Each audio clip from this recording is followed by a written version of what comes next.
Hello, everyone. Good evening and welcome. My name is Megha Iyer, Associate Editor of EPR Magazine, and we welcome you for an interactive power talk on roadmap for India's renewable energy ecosystem. We have my colleague Ms. Ria, editorial for EPR Magazine, here with us to introduce the panelists and to moderate the individual submissions.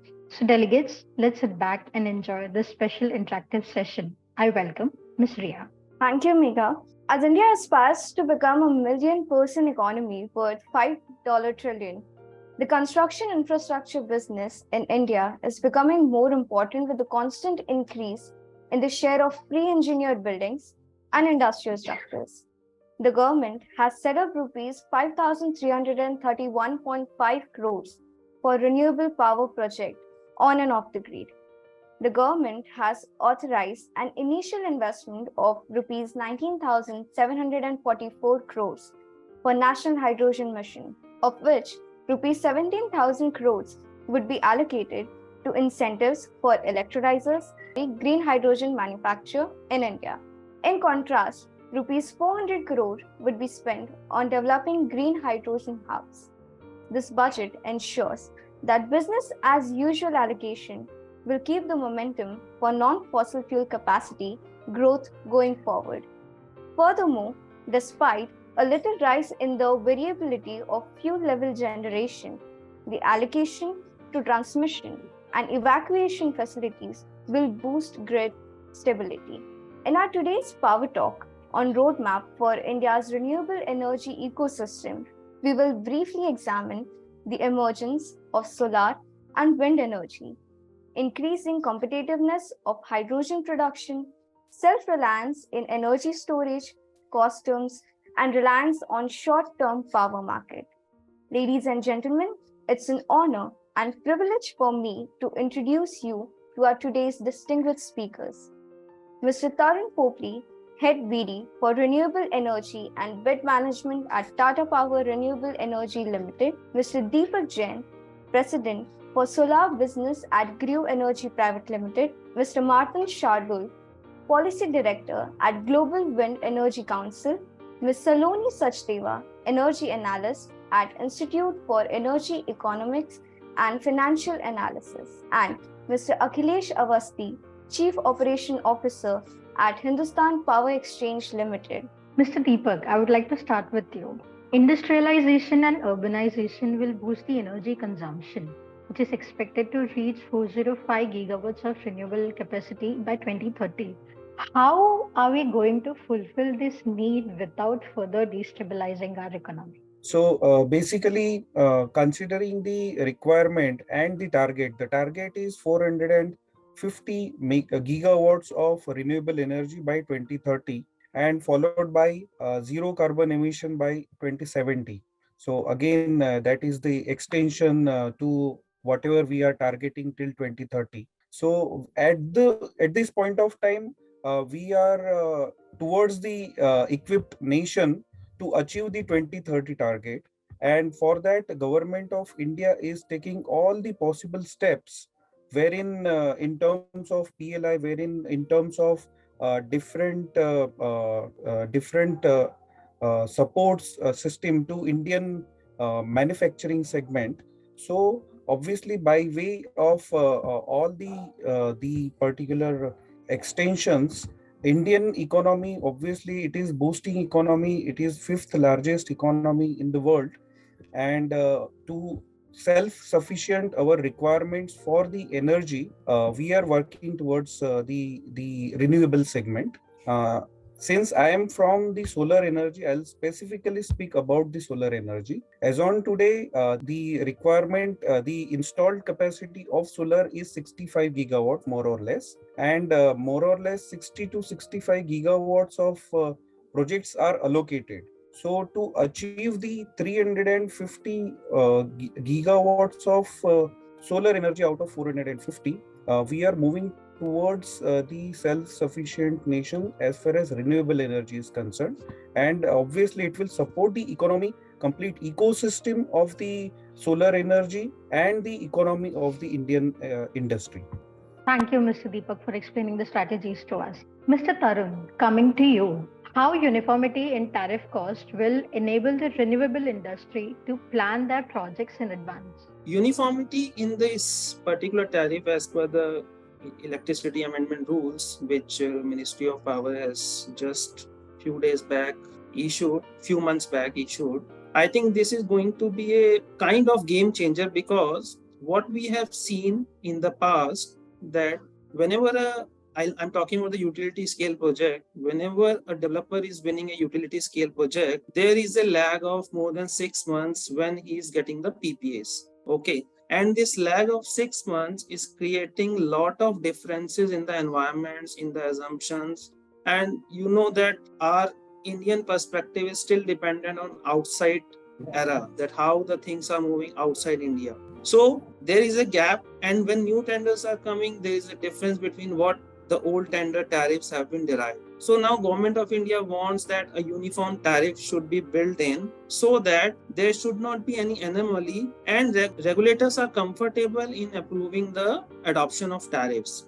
So I think this is a good step, but the real concern and challenge is that it should be across the specific RE type of tender. Suppose it should be separate for solar tenders, it should be separate for wind tenders, it should be separate for hybrid kind of tenders, and the construct of tenders should be same. Otherwise, there will be a confusion, and what time it should be given, so that there should not be any dispute at a later stage. I think it's a good step. It needs to be further explored, that how it can be further improved upon, so that there should not be any dispute in the future. Thank you, Mr. Tarun. Separate tariffs will help the RE integrated projects to meet their deadlines, definitely. Mr. Akhilesh, what is your analysis on the benefits and advantages of the same?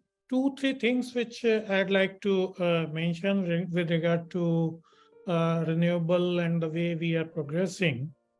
One is that the role of short-term power market is expected to grow many folds. The reasons are very simple and well known, and that renewable is quite variable. You can have better visibility about the quantum to be produced very close to delivery. Therefore, that is the time frame when the short-term markets, specifically exchanges, would play their role to meet this kind of challenge. So that is one basic thing which I believe would be very critical for us growing into or maybe achieving the targeted 450 gigawatt of renewable capacity. We have also seen that in many cases, although long-term tenders have been issued, but there are not many takers. Because of the uncertainties, we have seen that many such auctions could not be converted into real contracts, or EOIs could not be issued. So this basically indicates that because of uncertainty about prices, about technology in future, everybody is sitting a little back for committing itself for longer duration. This also indicates that short-term power markets would continue to play larger role. I also see that when there is a significant demand of having round-the-clock power from renewable sources, particularly arising out of green hydrogen kind of use cases, there would be times when there will be surpluses or deficits as compared to the actual requirement. So at that point in time, again, exchange can play as a role for source or a sink. So these are the few pointers which I believe would be very important. We need to look into this particular aspect closely. Many steps have been taken by the ministry and the CRC with regard to increasing liquidity in the short-term market, MBED being the one. I have a differing views when we come to how do you want to kind of market this particular mechanism of MBED. I believe that renewable integration should be the first reason why MBED should be brought in, rather than few crores of saving or maybe few percentage points of saving here and there. So these kind of initiatives are welcome and would take this renewable capacity addition to a long way. So these are my initial thoughts. Maybe if I have a little more time, we can also discuss about a little bit of hydrogen, or maybe we can park it for some later discussion. Thank you. Definitely, we'll do that. Thank you, Mr. Akhilesh, for sharing your views on that. Mr. Martin, you represent India at Global Council. Due to ask you that what are the key policies and the regulatory developments that are shaping the India's renewable energy ecosystem? How can they be improved to promote a greater renewable energy development and investment for India? Number one is that India has come out with a series of policies of late, and I think every other week we see that some development is happening, whether it is in the fossil fuel sector or whether it is in the renewable space, rather in the clean energy space. Very recently, we saw there was a policy amendment around renewable generation obligations. So I think that's something for which we must congratulate the government of India. But I think in context to the discussion that we were having right now around power exchanges and the growth in demand for clean power, RTC, I think the foremost policy for which I would like to congratulate and emphasize upon is around the tender, the national policy for wind solar hybrid projects, wherein now there is a provision to leverage storage capacities also. And I think that is really going to be a breakthrough as we advance and as we add more capacities for RTC. I'm informed that the SECI, the Central Tendering Agency of the Government of India, is already planning for newer kind of tenders that are able to appreciate the appetite of CNI segment. And I think one priority area for us to decarbonize is the CNI segment. If we are able to do there, I'm sure we will be able to do in other sectors of the economy also. So I think RTC, the national policy for which allows for green power generation and hybrid projects, which eventually led to RTC tenders, I think that is number one. We also have green open access rules, electricity open access rules 2022, which again is a landmark. And I think in terms of trading, I would really like to point out here about the green term ahead trading that we have.